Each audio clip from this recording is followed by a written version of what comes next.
Pues vamos a continuar.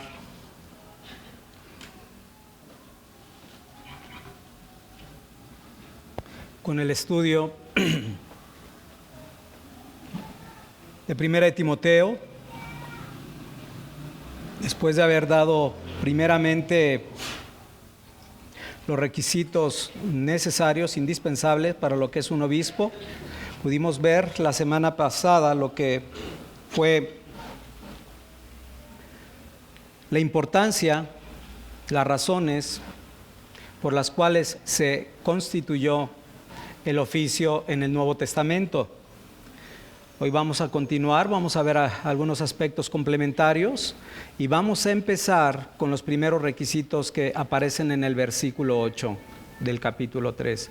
Pero, como lo hicimos en los requisitos de ancianos, vamos a leer del 8 al 13, porque corresponde todo el pasaje a lo que es los requisitos de los diáconos. Así que vamos a orar primero para pedirle al Señor que nos ayude en esta tarde.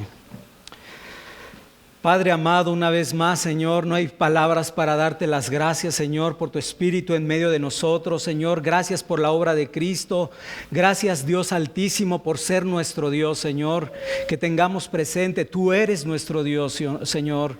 Y Padre, por ello, clamamos a ti, levantamos nuestra voz, Señor, pidiéndote nuevamente, Señor, que nos ayudes, que nos des gracia abundante, Señor, a mí para seguir, Señor, entendiendo y transmitiendo tu palabra, Señor, a esta tu iglesia local, Señor.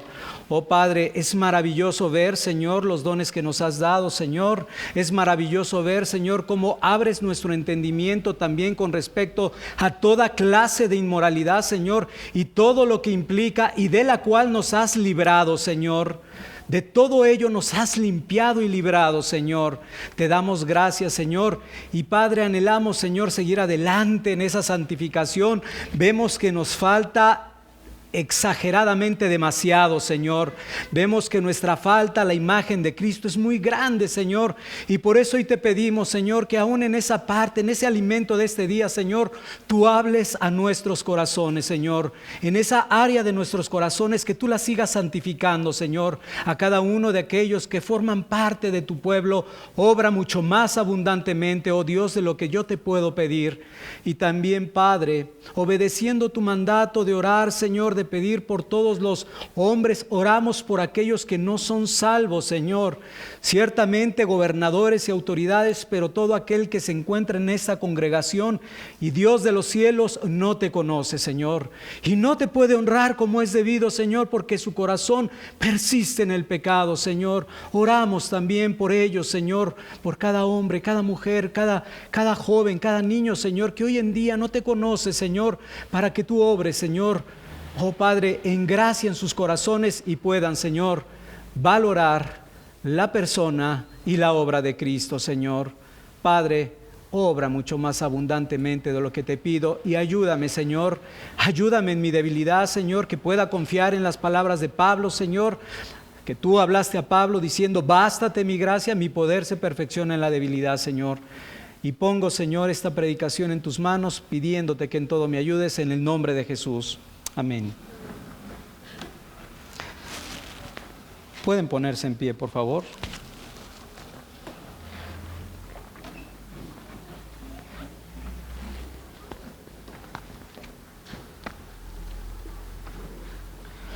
Primera de Timoteo, capítulo 3, versículo 8 al 13. Los diáconos, asimismo, deben ser honestos, sin doblez, no dados a mucho vino, no codiciosos de ganancias deshonestas, que guarden el ministerio de la fe con limpia conciencia. Y estos también sean sometidos a prueba primero, y entonces ejerzan el diaconado si son irreprensibles. Las mujeres asimismo sean honestas, no calumniadoras, sino sobrias, fieles en todo. Los diáconos sean maridos de una sola mujer y que gobiernen bien sus hijos y sus casas, porque los que ejercen bien el diaconado ganan para sí un grado honroso y mucha confianza en la fe que es en Cristo Jesús. Esto te escribo, aunque tengo la esperanza de ir pronto a verte, para que si... hasta ahí, amén. Hasta el 13.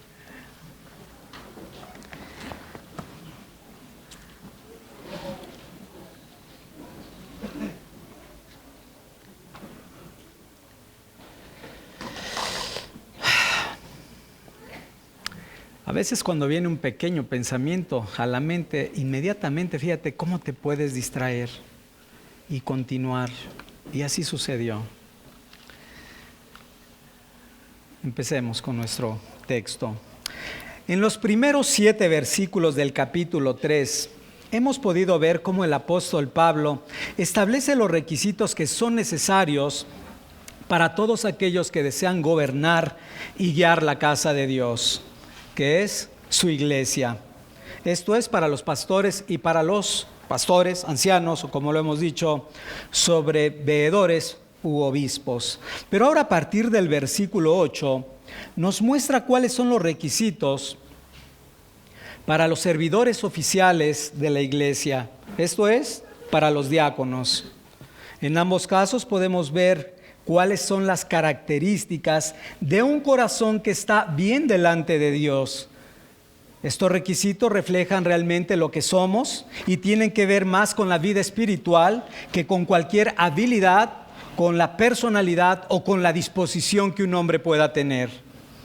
A lo largo de la historia de la redención, el Señor siempre ha buscado a aquellos que tienen un corazón recto para con Él, y en algunos textos del Antiguo Testamento lo vemos continuamente diciendo perfecto para con Él. Estos se caracterizan por su integridad espiritual para servir al pueblo de Dios. Por ejemplo, de Abraham, quien dijo: y hallaste fiel su corazón delante de ti. Abraham tuvo un corazón fiel para servir al Señor. Cuando el Señor también recordamos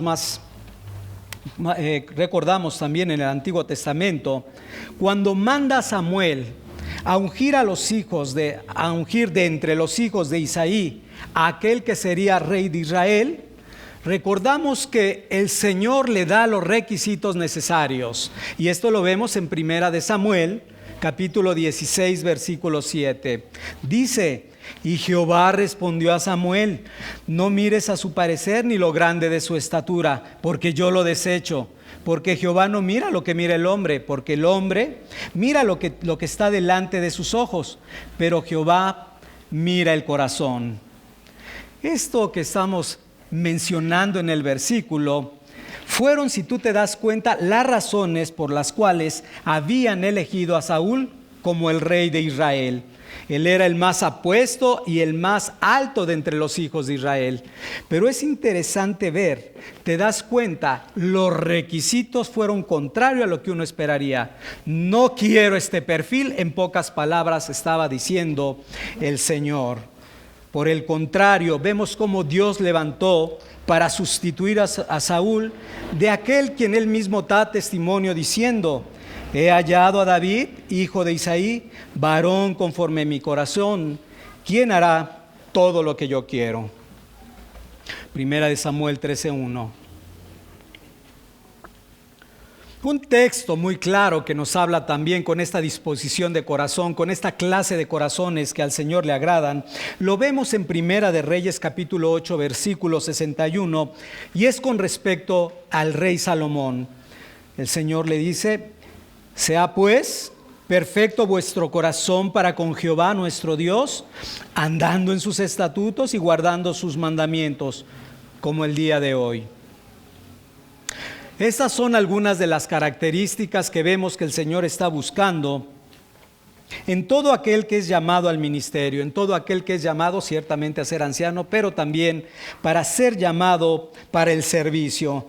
Un corazón que le busque debe de ser un corazón que sea manso, un corazón que sea humilde, un corazón que sea fiel como el de Abraham, y un corazón que sea justo como lo vemos en la descripción que se le pide al rey Salomón.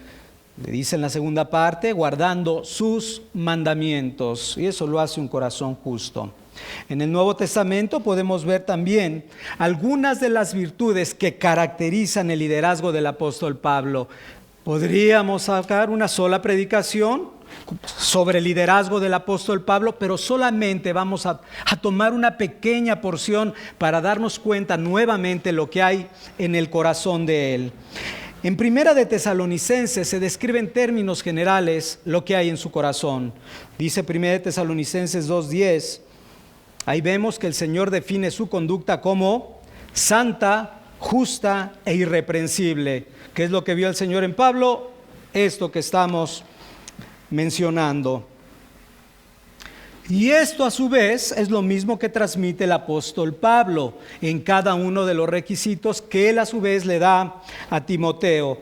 Todos giran en torno a lo espiritual, tanto para pastores como para diáconos. Y en cada uno de ellos podemos ver que se refleja la pureza, la integridad, la rectitud, la santidad, la irreprensibilidad que el Señor ha demandado. Y este es de suma importancia particularmente para todos aquellos que guían y sirven oficialmente en la iglesia. Después de haber visto estas características en los pastores a lo largo de los primeros 7 versículos, ahora continuamos con las virtudes o características espirituales de los diáconos. Primero habíamos visto la semana pasada algo que es necesario conocer y es la definición de la palabra diácono. Y veíamos que diácono significa de una manera muy sencilla servicio o servidor. Cuando usamos este término, decíamos que nos estamos refiriendo a una posición oficial, de autoridad, podríamos decirlo, dentro de la iglesia. Y esto lo vemos tanto en el libro de Hechos capítulo 6, que lo pudimos estudiar un poquito amplio la semana pasada, y en Filipenses 1, versículo 1. Si gustas acompañarme a Filipenses 1, versículo 1, donde vemos que efectivamente Pablo hace una mención particular con respecto a ellos. Dice Filipenses 1, versículo 1, Pablo y Timoteo, siervos de Jesucristo, a todos los santos en Cristo Jesús, que están en Filipos, con los obispos y diáconos, los 2 oficios que menciona solamente el apóstol Pablo. Y decíamos que en un sentido, todos hemos sido llamados a servir. Y es una manifestación de la forma en que servimos nosotros a Dios. Pero no todos somos llamados a ser diáconos en un sentido oficial. El oficio de diácono, que son algunos aspectos que creo que van a complementar todo lo que pudimos ya ver. El oficio del diácono no es el primer paso para ser pastor, y hay que aclararlo. Los pastores no necesitan haber sido diáconos para haber sido llamados al ministerio. En otras palabras, un diácono no es un aprendiz de pastor, aunque pudiera haber algún caso particular. Entonces, podríamos hacernos la siguiente pregunta. Si los diáconos no son llamados a ser pastores, o no son llamados en sí mismos, y ahorita lo aclararemos, a ejercer autoridad, ¿para qué son elegidos? ¿Para qué son elegidos los diáconos? La respuesta es para atender las cuestiones materiales de la iglesia. Los diáconos están llamados principalmente para administrar, como lo hemos visto, una parte de las ofrendas que están destinadas para atender a los necesitados, para atender las necesidades materiales de los creyentes dentro de la iglesia.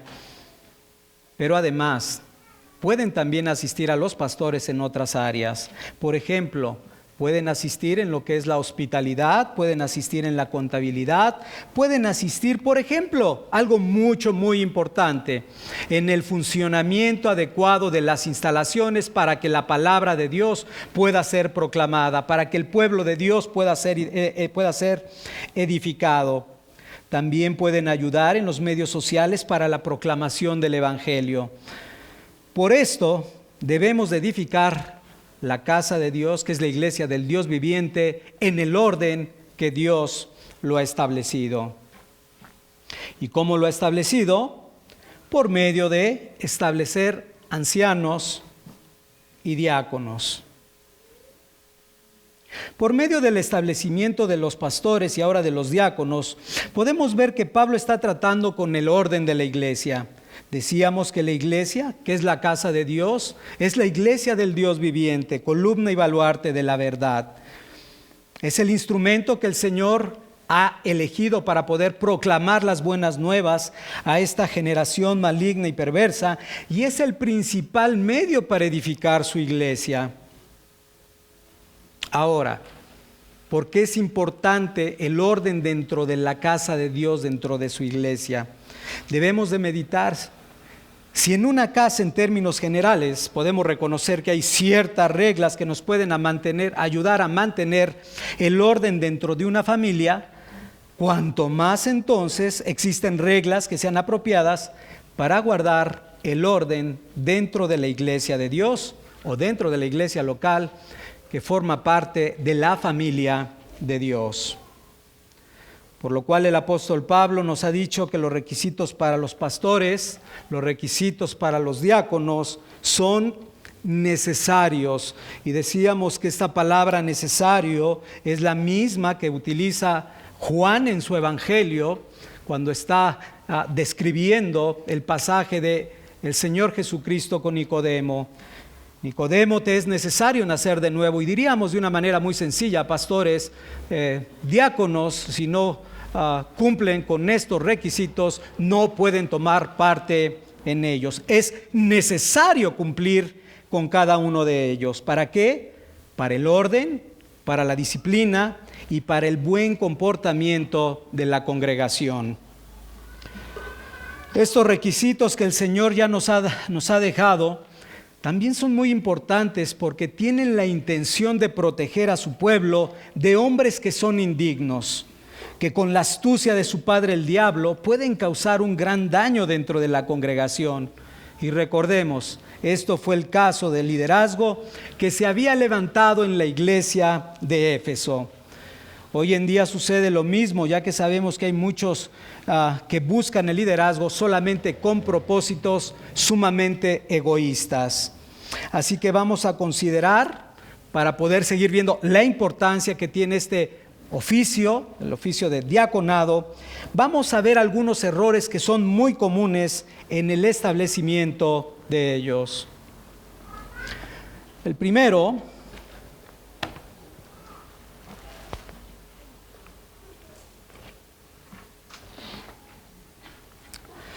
muchos piensan que pueden calificar como diáconos por el hecho de haber asistido durante mucho tiempo, quizás años, en una iglesia.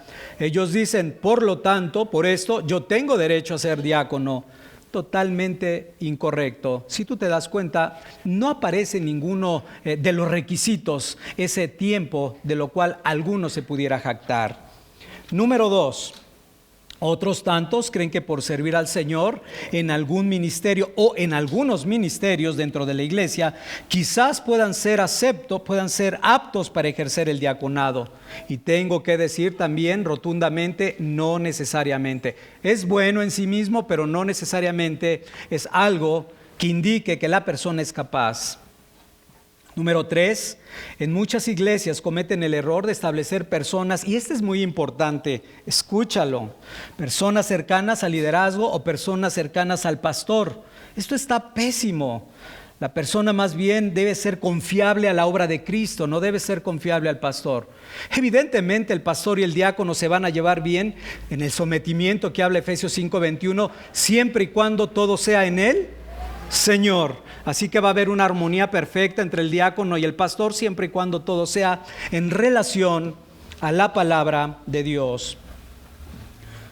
Número 4, también es usual considerar a personas que tienen habilidades administrativas o de negocios. Y debemos de entender algo. Alguien ve a una persona y dice qué manera de administrar sus cosas y por ello cree que pueda calificar. No. La iglesia del Señor no es una empresa, es una institución santa y sagrada que ha sido instituida por el Altísimo. 5. Otro error muy común es poner en el ministerio a personas que son muy entusiastas, aunque son recién llegadas a la iglesia. Y aquí recordemos que debieron antes haber sido probadas. 6. Espero que ir en el número correcto. Establecen diáconos ignorando completamente cuáles son los requerimientos que hay en las Escrituras.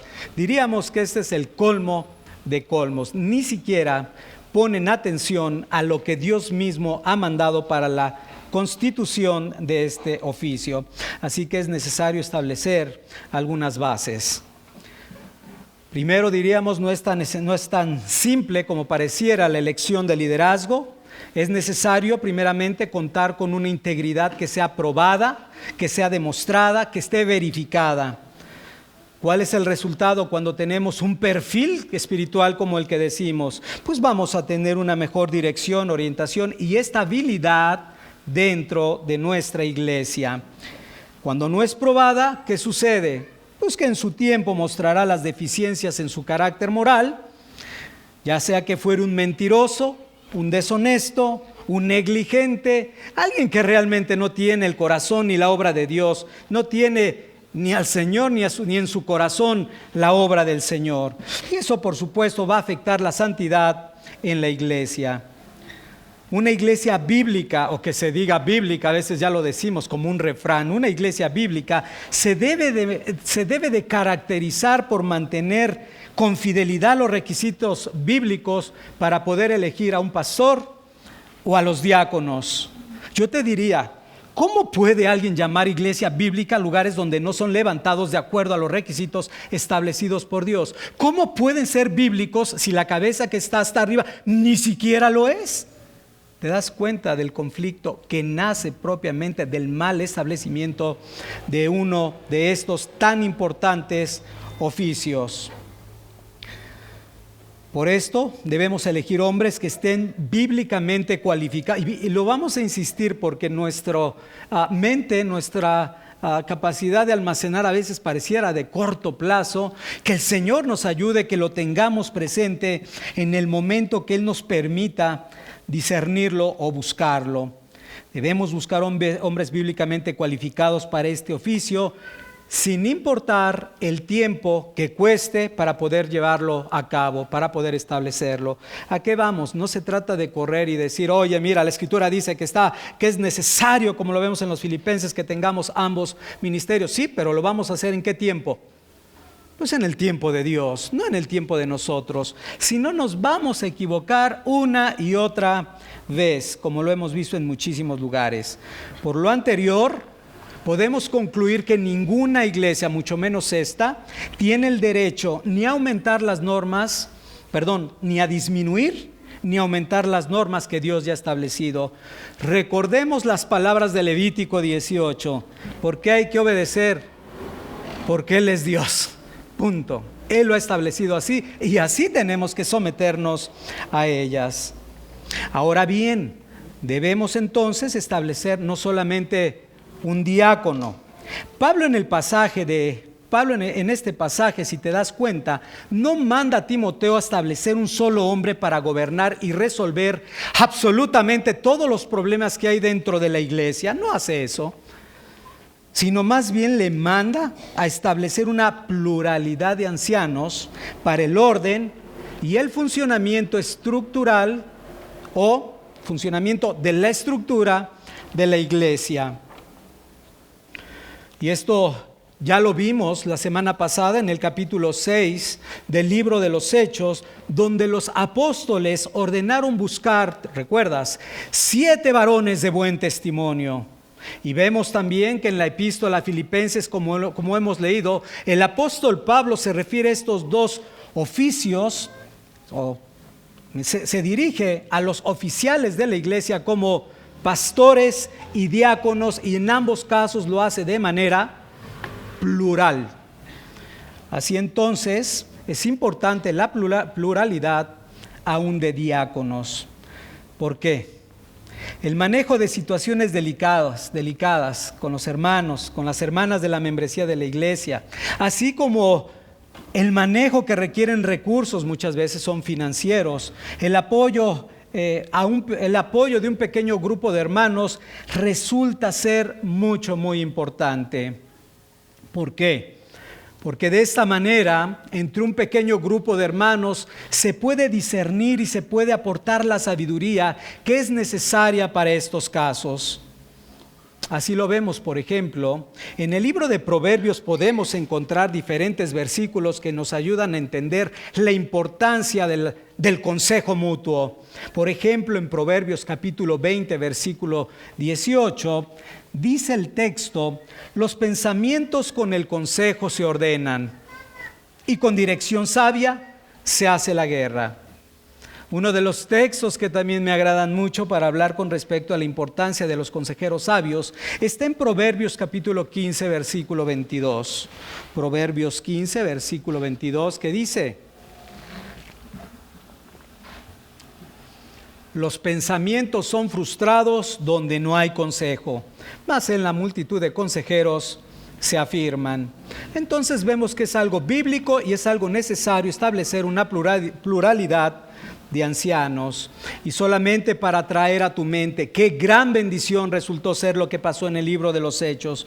Esos hombres, esos varones piadosos, el servicio que prestaron para la resolución del problema.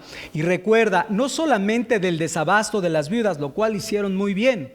Y vemos que lo hicieron correctamente bien porque por esa intervención correcta, adecuada y diligente, posteriormente se evitó una división mayor dentro de la iglesia de Jerusalén. Ahora, después de estas consideraciones que son necesarias con lo que hemos visto desde la semana pasada, vamos a pasar al primer texto que habla específicamente de los requisitos. Requisitos para los diáconos, y solamente nos da tiempo para ver uno. Cuando uno me refiero a un versículo, y vamos a dejar los otros para no verlos corriendo para la próxima ocasión. Primera de Timoteo 3, versículo 8. Dice el texto: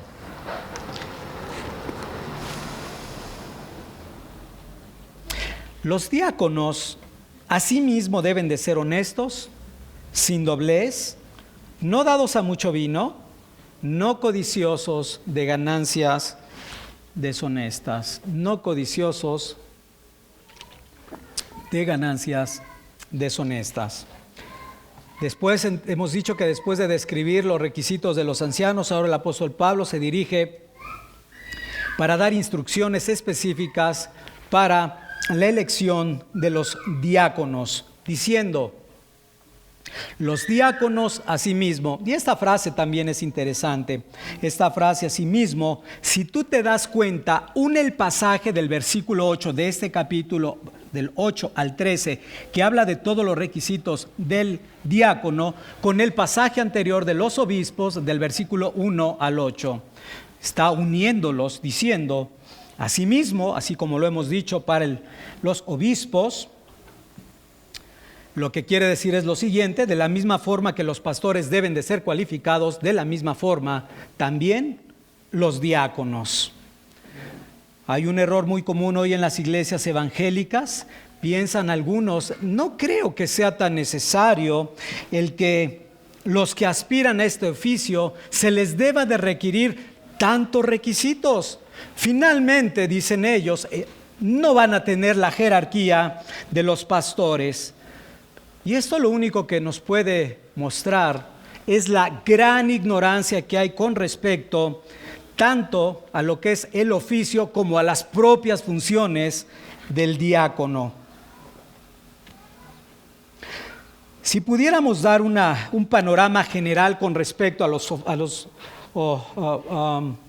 un panorama general con respecto a la función de los diáconos, un panorama general del diácono en función a sus requisitos. Si lo pudiéramos dar, sería el siguiente. Diríamos que de alguna manera hay varios que son similares al del pastor. Número 1, vemos que en ambos casos deben de ser irreprensibles. Número 2, en ambos casos deben de ser hombres o maridos de una sola mujer. Número 3, deben de gobernar bien su hogar, si tú te das cuenta en los que hemos leído. Número 4, no debe de ser codicioso de ganancias deshonestas.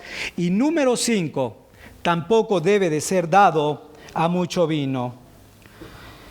Por otro lado, entonces, si nosotros hacemos un análisis con respecto a los requisitos de los ancianos, entonces decíamos que había 5 puntos que de alguna manera son similares entre los pastores y los diáconos, y luego lo que íbamos a comentar era con respecto a un análisis que tú puedes hacer de los requisitos de los ancianos y los requisitos de los diáconos. Y vemos que una de las principales diferencias que puede haber o que hay es que los diáconos no deben de ser aptos, o no es un requisito, no deben de ser aptos para enseñar.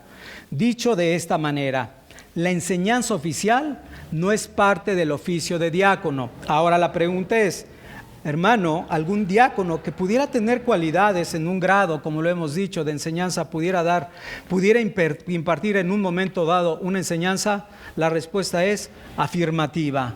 De hecho, así se hace, por ejemplo, en el caso de uno de los hermanos diáconos de Guadalajara, que ocasionalmente llega a compartir la palabra del Señor. Y el otro punto que no vamos a profundizar es el del neófito. Serían las dos básicas diferencias importantes que hay entre un grupo y otro. El neófito, nada más para pasar por ahí, recordemos que habla de alguien que es recién convertido, y evidentemente si lo pones a predicar, decíamos que puede inflarse rápidamente como el humo. Por otro lado, si un hombre está sirviendo y no siendo visto por los demás en una posición como esta, hay mucho menos riesgos para que la persona se pueda envanecer. Por eso no está considerado el aspecto o el requisito de ser neófito. Pero aunque no está considerado, vamos a ver que no podemos poner a alguien que va llegando o que se va convirtiendo, sino que debe de seguir cierto orden bíblico para su establecimiento. Después de esta visión general de los requisitos, vamos a pasar a un estudio particular de cada uno de ellos, empezando por la honestidad. La honestidad. De la misma manera que los 12 apóstoles, recordamos en el libro de los Hechos capítulo 6, mandaron a buscar varones que fueran piadosos, varones de buen testimonio. Ahora nos damos cuenta que el apóstol Pablo también manda que sean, dice Pablo, honestos. Es decir, deben de tener una integridad moral y espiritual que esté mostrada o aprobada. Mostrada, probada o aprobada. Y este requisito siempre va a ser de suma importancia para todos aquellos que desean una posición oficial dentro del liderazgo de la iglesia. Regresemos al ejemplo de Hechos 6, que nos ayuda muchísimo porque es el parteaguas con respecto al levantamiento de los diáconos. Recordamos que en aquel tiempo fue necesario que muchos vendieran sus posesiones y sus heredades. Después de esto, recuerdas que lo llevaban a los pies de los apóstoles. Todo esto con el propósito de cubrir las necesidades de los pobres que se encontraban en la iglesia de Jerusalén. Ahora, piensa esto por un minuto.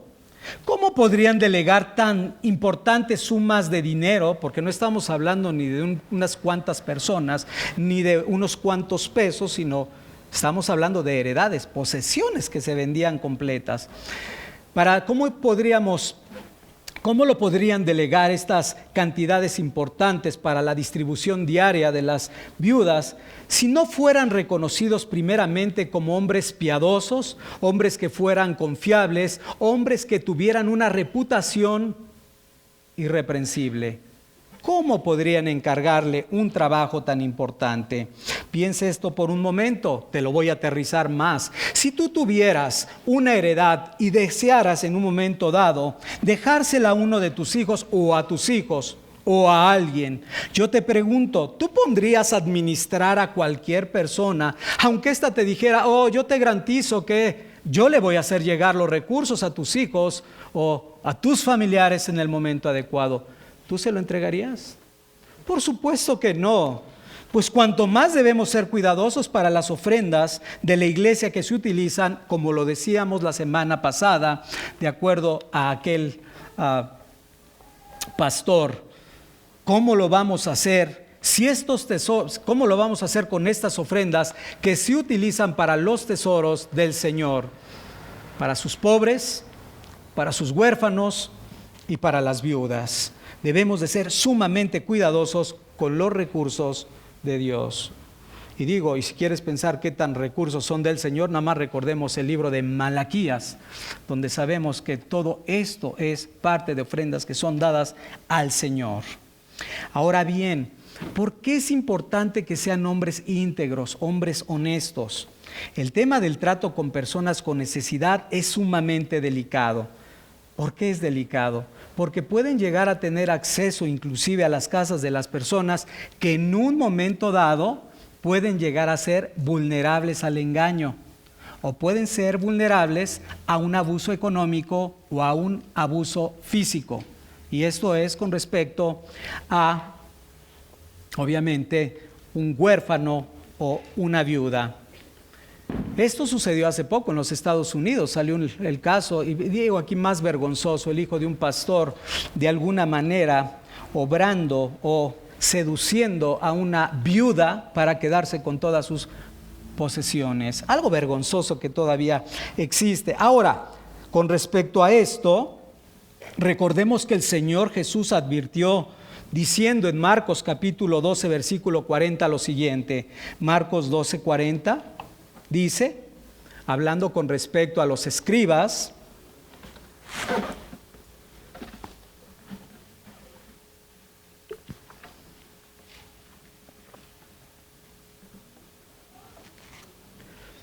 dice que devoran las casas de las viudas y por pretexto hacen largas oraciones. Dice, estos recibirán mayor condenación. O sea que sí es muy importante que nosotros consideremos esto. Hombres verdaderamente honestos, íntegros, hombres piadosos. Por eso vemos que más adelante el apóstol Pablo le va a dar una recomendación muy seria a Timoteo diciéndole, Timoteo, no impongas con ligereza las manos para que no participes de pecado ajeno. ¿Cuál pecado ajeno? Yo te diría, de alguna manera sabemos que los diáconos también son reconocidos por la imposición de manos. Cuando tú piensas que alguno de ellos pudiera caer en algún tipo de engaño o de abuso como el que hemos comentado, es cuando si tú no tienes la referencia suficiente con respecto a los requisitos, estarías participando en los pecados de él.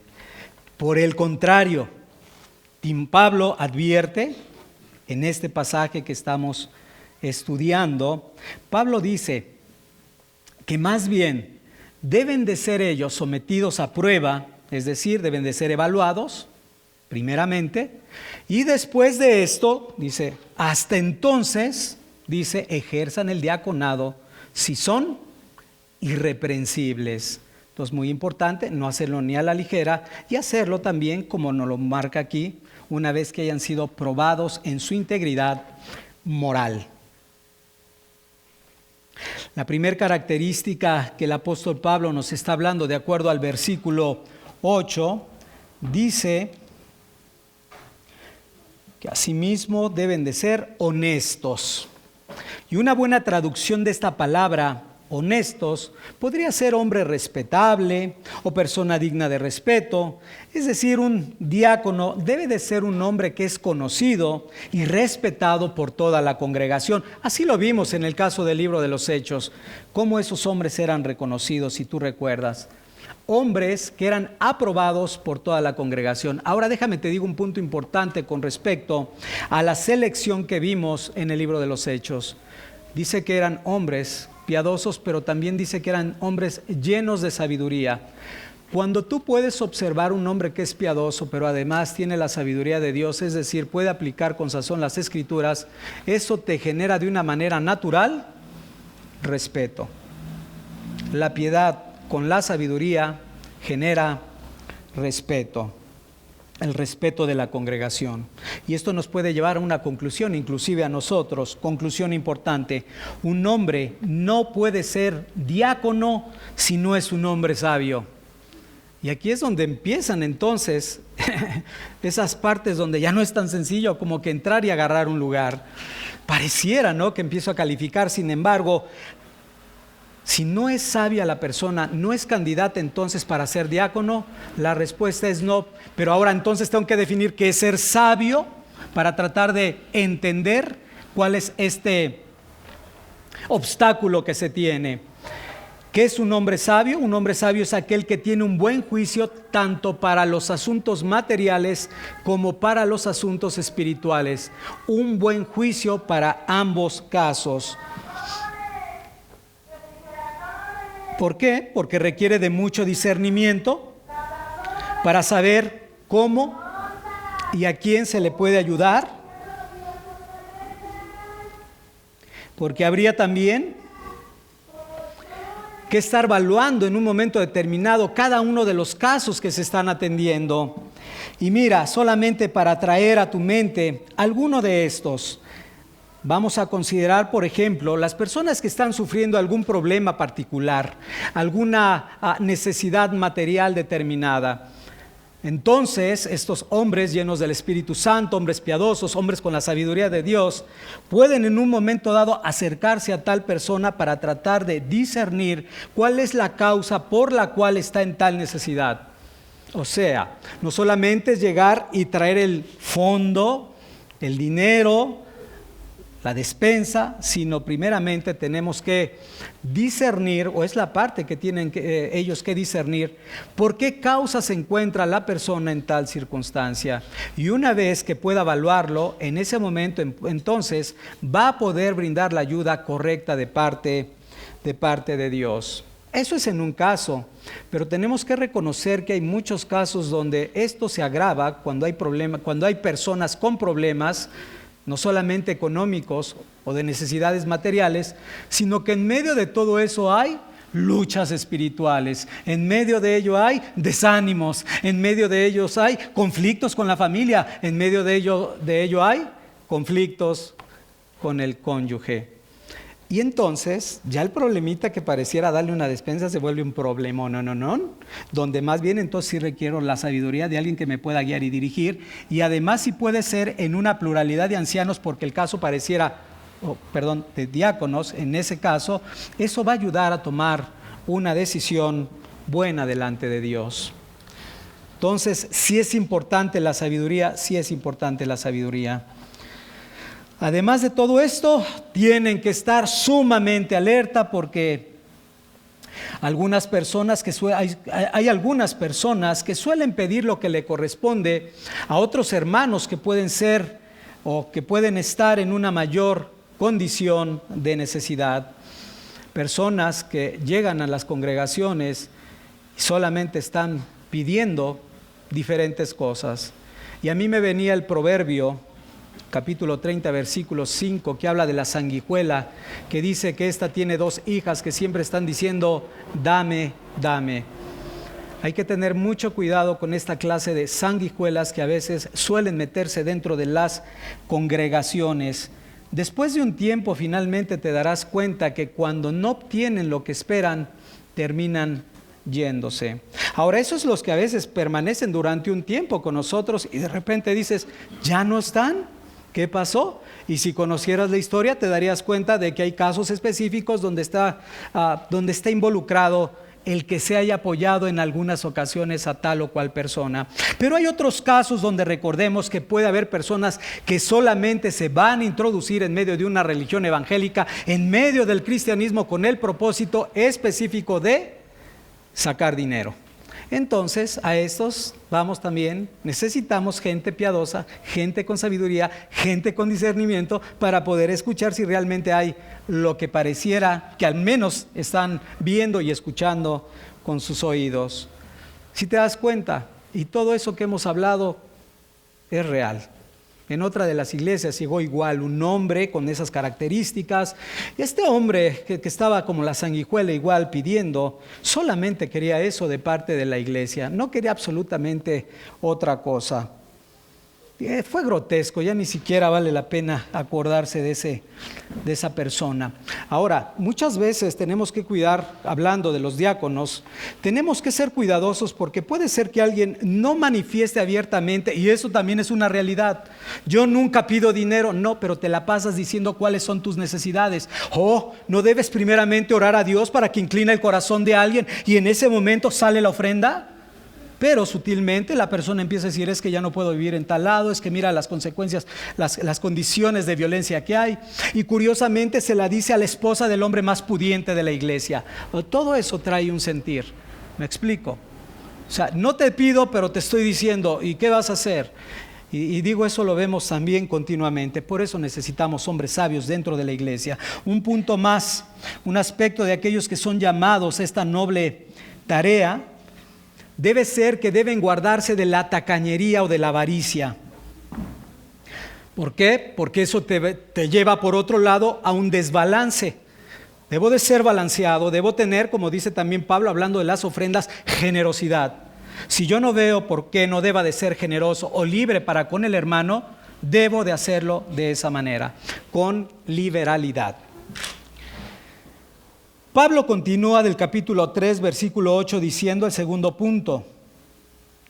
Dice, no solamente deben ser honestos, dice, sino sin doblez. De verdad, nada nuevo debajo del sol. Todos los aspectos que las iglesias, y esta iglesia también ha vivido en un punto, el doblez de corazón. Esta persona no le dice una cosa a una persona y algo diferente a otra.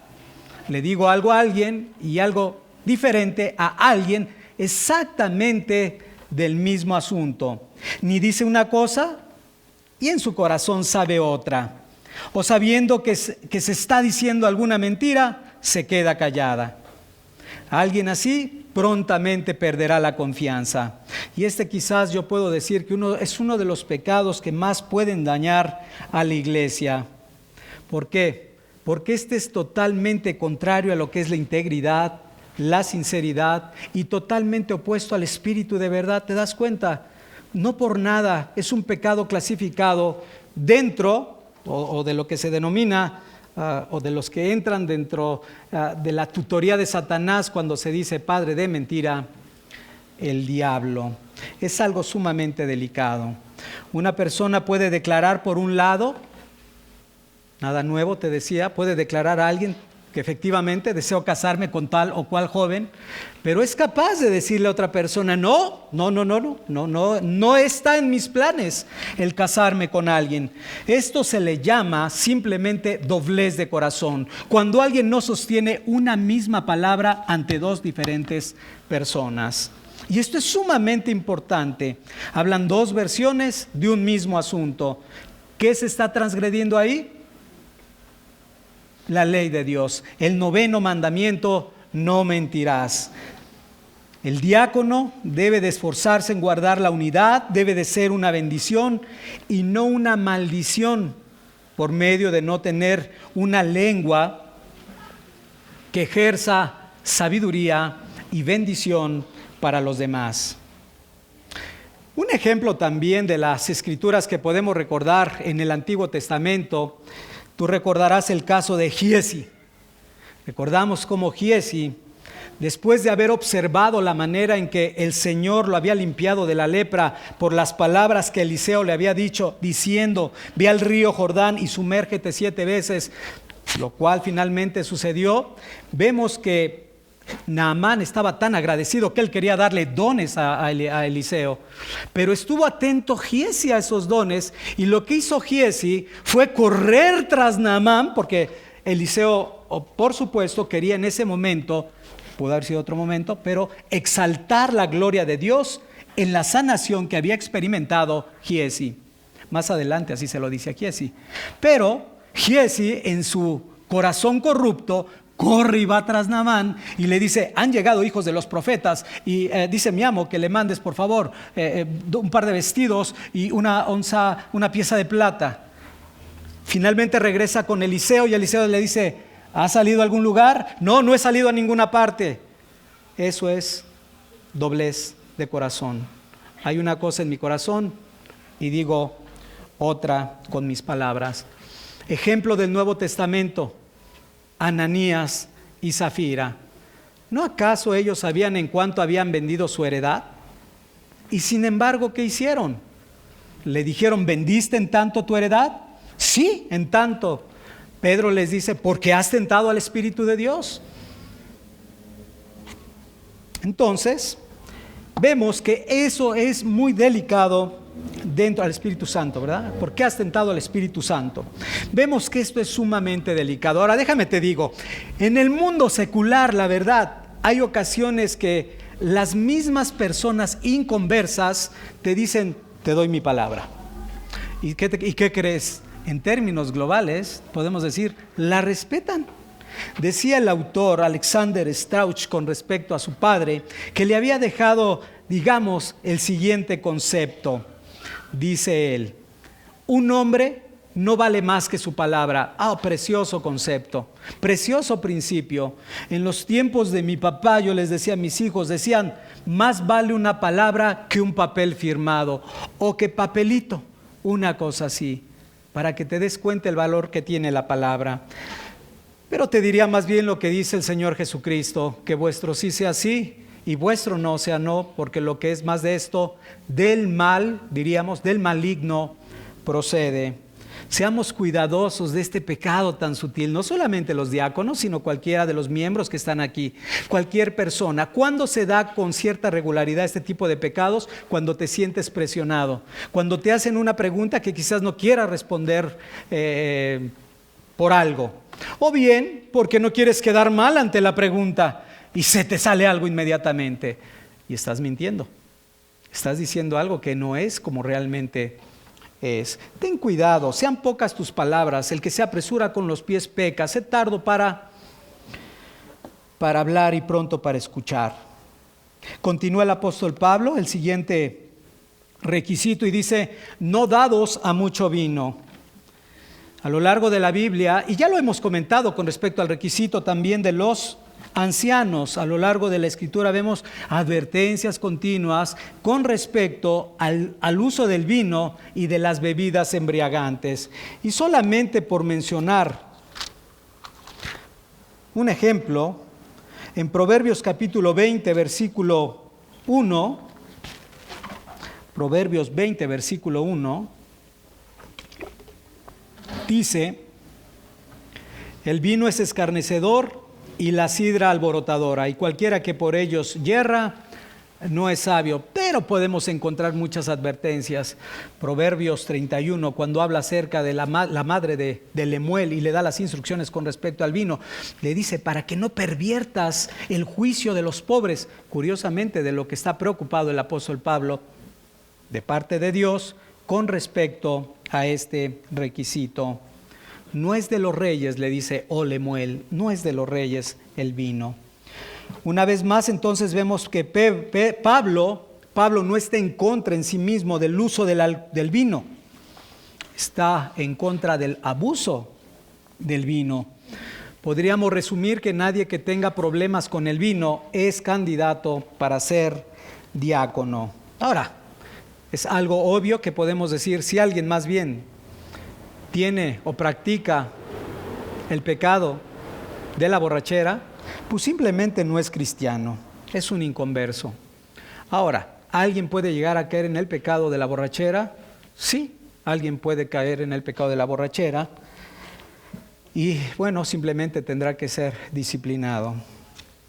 Y se tendrá que evaluar muchas cosas, porque a veces se cae a un pecado, pero en el corazón realmente hay 7 pecados más, y ese ya es el manifiesto y evidente que nos permite llegar a la raíz de todo.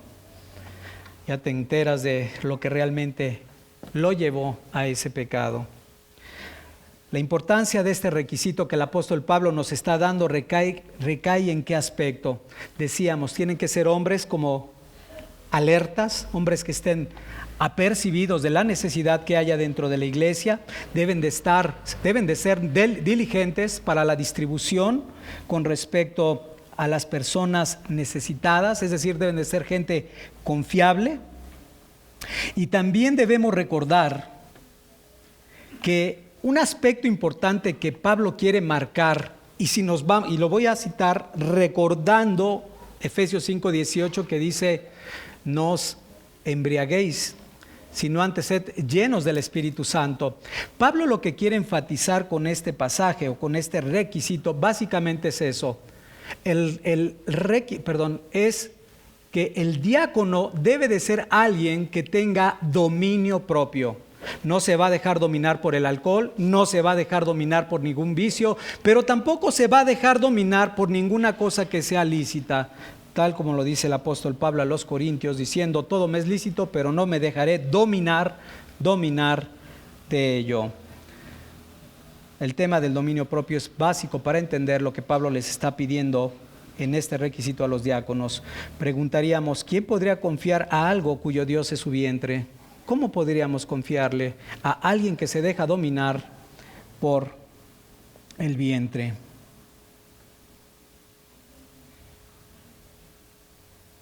Alguien que también es dado al vino, finalmente va a ser alguien descuidado a los medios de gracia. No va a ser un hombre espiritual, por supuesto, porque evidentemente muestra que da más a los deseos de su carne que a los deseos del espíritu. Y hemos dicho que anhelamos de los diáconos, lo mismo de los pastores, que sean hombres de oración. Y un hombre que le da rienda suelta a la carne difícilmente va a ser un hombre que esté constantemente en oración. Este es el aspecto que también es básico para poder entender este requisito. Ahora bien, Pablo continúa la lista diciendo: no solamente no deben de ser dados al vino, sino también no deben de ser codiciosos de ganancias deshonestas. Este sería el último punto que veríamos el día de hoy. Y este es un aspecto o una característica general de todos los que son falsos maestros. Oye, pero ¿por qué digo de todos los que son falsos maestros? Porque recordemos que el apóstol Pablo más adelante también le dice a Timoteo que hay hombres que toman la piedad como fuente de ganancia. Evidentemente Pablo estaba pensando en los falsos maestros que había en Éfeso, aquellos que se querían hacer doctores de la ley, pero que en realidad estaban también buscando las finanzas de la iglesia. Ahora, siempre que escuchamos ganancias deshonestas, creo que a algunos se les puede venir a la mente el caso de Judas. Si hay alguien que representa perfectamente qué es quebrantar este requisito, se llama Judas Iscariote. Este es un buen ejemplo de alguien que fue reprobado y que no solamente era un hombre deshonesto, sino podríamos decir que combinaba perfectamente lo que era el doblez de corazón con lo que es la avaricia. Doblez de corazón y avaricia se unían en el corazón de Judas. El piadoso Judas, entre comillas, recordamos que se expresaba de una manera preciosa con respecto a la necesidad de los pobres, diciendo: hubiera vendido este perfume de nardo por 300 denarios, y habérselo dado a los pobres. Este hombre era un verdadero hipócrita. Aparte de tener doblez de corazón, aparte de ser un avaro, era un real hipócrita. Si hubiera vendido, sí, pero ¿para qué? Para seguir sustrayendo de la bolsa de las ofrendas. Porque esto es lo que nos dice el Evangelio de Juan. Realmente administraba las ofrendas, sí, que ellos tenían, el Señor Jesucristo y los discípulos, pero este hombre sustraía del dinero. Por ello no había nada de sinceridad en sus palabras.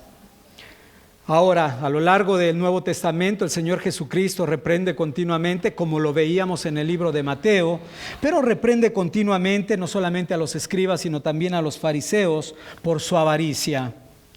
En otra ocasión recordamos al mismo Señor Jesucristo que tuvo que limpiar el templo, recordarás, porque dice él, habían hecho de la casa de su padre cueva de mercado.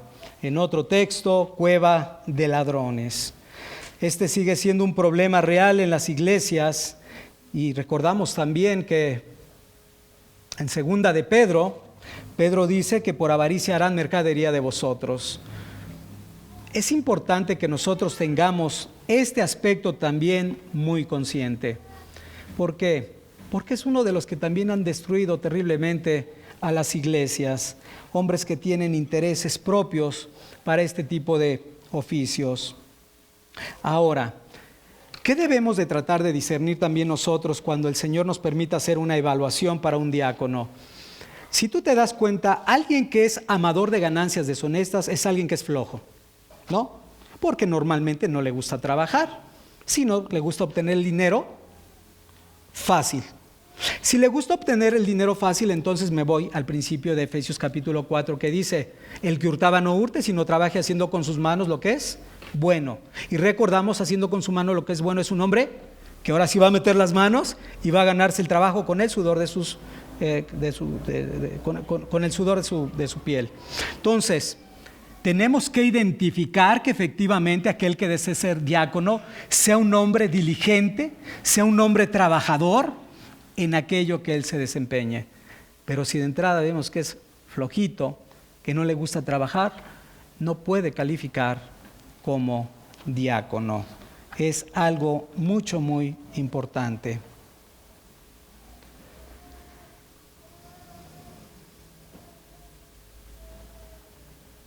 Una consideración más: en algunas iglesias en las que hay fondos económicos que se llegan a administrar, es cierto, algunos pueden decir: no, yo nunca he tomado dinero como tal del fondo.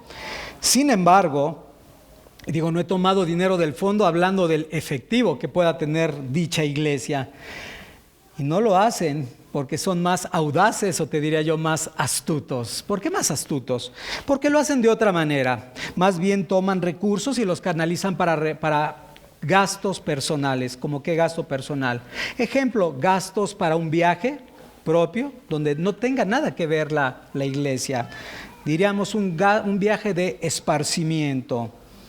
O qué decir, por ejemplo, para comidas simplemente propias, donde no tenga nada que ver la iglesia.